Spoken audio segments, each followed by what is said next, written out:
The application process for low-cost housing began this morning with low-income residents from 2 districts lining up for the chance to get a home they can afford.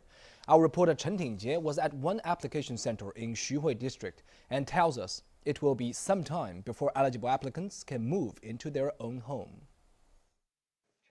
The event started with government housing officials briefing people on how to fill out the application forms, which include detailed declarations of the applicant's family income, current home size, and asset value. Applicants then had to show their household registration and proof of current housing before getting a form to fill in. Applicants will have to submit the form together with more than a dozen pieces of information before the 17th of January. I think my family is eligible after learning the application threshold, but I'm still not clear about some details. Anyway, I will apply first and deal with the potential problems if there are any. Procedures will become more time-consuming after the deadline in mid-January. Applicants will go through several checks that will take about 3 months. Then, the eventual buyers will be chosen in a lottery. Authorities say the investigation of applicants' family assets and income will be strict and could last for more than a month. Those caught fudging the truth will face penalties.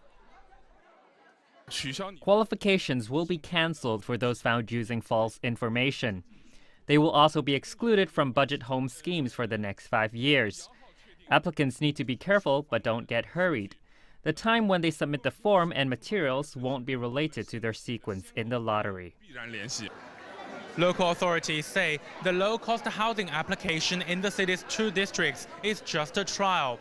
They are starting it with very strict requirements, but the threshold will be gradually eased, possibly next year to include more families when the supply of the housing increases. There are 2,000 apartments involved in the current low-cost housing program. Authorities admit the number of eligible applicants far exceeds supply. But more low-cost housing will be built, and analysts say the government could further diversify the scheme.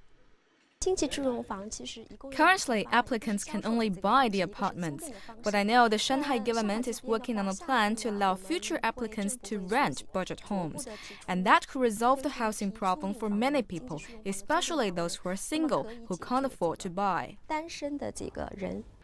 Shanghai plans to build 300,000 such low-cost homes by 2012.